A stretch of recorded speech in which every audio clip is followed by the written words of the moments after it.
Hi there, my name's Josie. I'm a youth librarian here at the City of West Torrens in Hammer Centre Library. Thanks for joining me today for Book Taster. I hope you've been well and reading lots of great stuff. Today I've got some interesting books for you today on the topic of pride, I guess, generally, and acceptance. I hope you enjoy these selections today. Let's start with our entree. First up is Release by Patrick Ness. Now, do you like Patrick Ness? Do you? Amazing author. Are any books ever the same? Who knows from one book to the next what you'll get. And this is no difference. Release is the story of Adam, who is a gay boy, and it's a really interesting insight into life from a boy's perspective. This is all over just the course of one day. He's going through this internal dialogue about, his ex-love and letting go of that love and accepting his new boyfriend and understanding that relationship he has. He talks about his really important friendship with Angela and what great support friends are. And he has lots of struggles with his family who are religious, and obviously being gay is, a pretty tricky issue in that kind of family. So, all about Adam. But then, it's not just that story. It's also a paranormal story where there's a ghost, and there are these alternate stories going on between one chapter and the next. So, you're never quite sure what's going on. And in the reviews of this particular story, some people really love it and some people really don't. And that's because of those two divergent stories. So, yeah, it's a really interesting one. I found it absolutely compelling. It's one of the best audiobooks I'd had in a long time, and it's not on a topic that I would have thought, oh, I'll love that topic, gay guy. I can't really relate to that. But I really love this story, and it was so well done on the audiobook. I highly recommend it. But yeah, just fascinating. Two stories, two books in one, really. So yeah, check it out. It's Release by Patrick Ness. We have lots of Patrick Ness books here, and where I can, I've tried to get them on an audiobook for you too. So my next one is your main. I love this story about Peta Lyre. So it says, I can't remember what it's called. Peta Lyre's, rating normal. Yeah. So this is an own voice story by Anna Whateley, and it's brought to us by Alan and Unwin. So thank you very much, you guys. In Peta's world, she describes herself as the alphabet girl. She's neurodivergent, so she has ADHD, ASD, and SPD. So quite a few little letters there, but also she's gay. So she's got quite a journey. Now she's learnt how to be normal, or how to look normal at least, through lots of psychology and intervention of her family. Of course, if you have any of those conditions, you will know that it's a constant management of trying to be okay in the situation you're in. And I love the way that she describes this, and she, at the end of each sort of little conversation about how she's going for the day, she's got her normal ratings, which she rates out of 10, and then at the end of that she says, inhale, exhale, survive. So I really like that about Peta's little discussion of her life and how she rates herself every day on how she's coping. And some days are better than others. Some days she's a 2 out of 10, some days she's a 10 out of 10. And it's really, really fascinating to see her world through her eyes. And such an authentic story. You can tell it's an own voice story. It's so real and so relatable. So just let's have a look. My room is the safest place my body has. My mind doesn't really have a safe place. 6:30 p.m. Worry time. Part of me likes this strategy, the ASD part, but ADHD screams against such order and forced focus. My alphabet hates itself. Like, imagine someone says, think outside the box. My hyperactive mind creates a sphere and laughs at the box and researches for hours on end how much better spheres are. Then my autism freaks out that I broke the rules without realising there were any, and wonders why we are supposed to think inside cardboard boxes in the first place.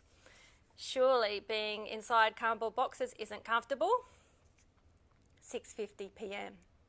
I've wasted 20 minutes of my worry time thinking about shapes and drawing circles and cubes on the wall inside my wardrobe. They surround my favourite book quotes, blue tack scrawlings, curled at the edges. Do I go to the dance? Think of the best and the worst that could happen. The worst. I go and die of humiliation. The best. I don't go and I don't suffer any humiliation. I'm pretty sure that's not how this exercise is supposed to play out. Try to see your fears as things you can hold and laugh at them. Great! My fear of humiliation just humiliated me. 7 p.m.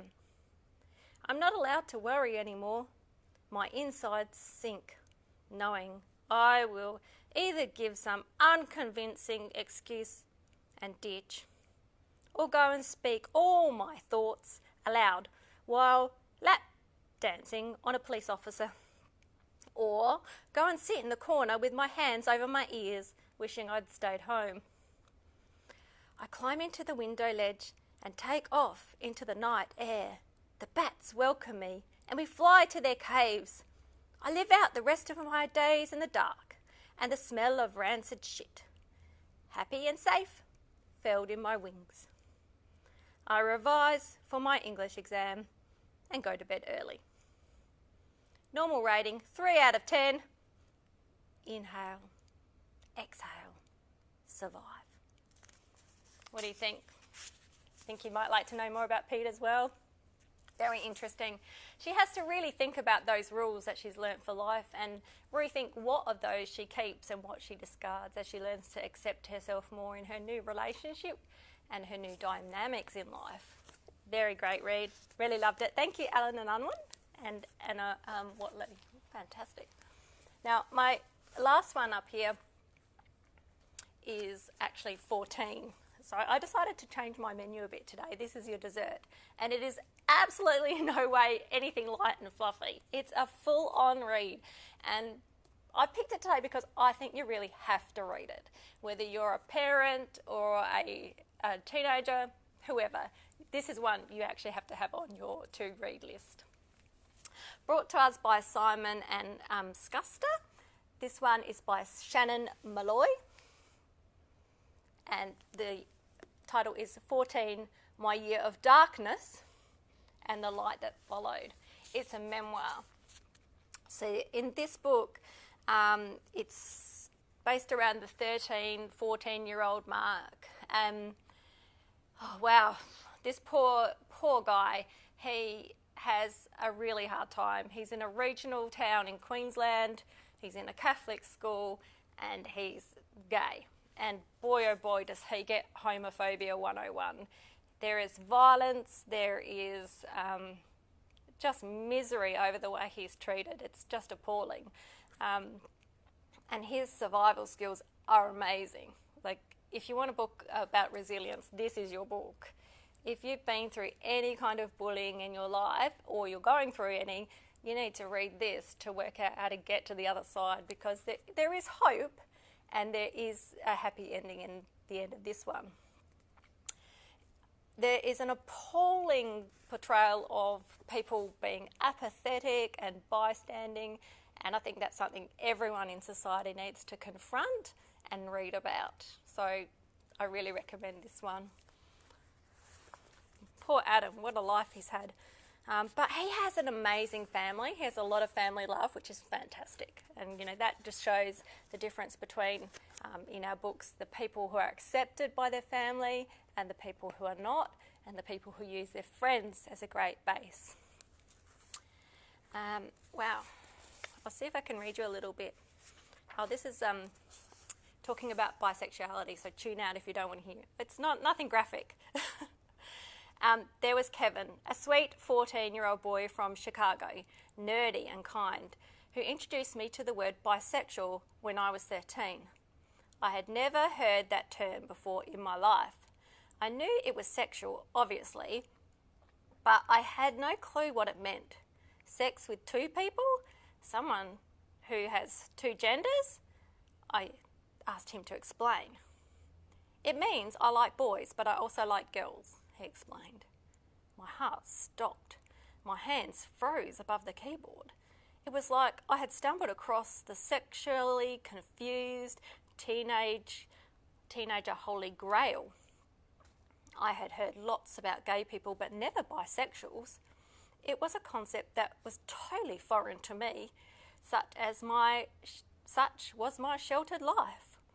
But in an instant, it sounded so much more palatable than being gay. It was only half wrong or different.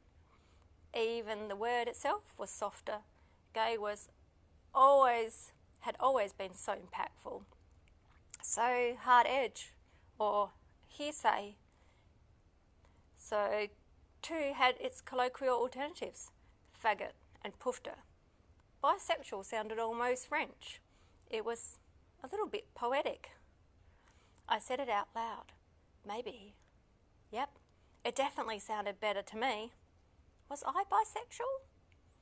Or more importantly, could I actually be bisexual? In the mechanical sense? So I thought it was a really interesting insight into, because he's got no gay role models in regional life, and he's completely ostracised. So there's this whole process of understanding his sexuality, which is explored in the book, and it's a great read. Really, really important. Sad, but definitely there's a hopeful aspect to it too. And we can't always read everything that's happy, right? So I recommend today 14. And Peta Lyre's Rating Normal, and Release by Patrick Ness. Oh, look, my hands are full. Yay! And they all have a lovely blue tone.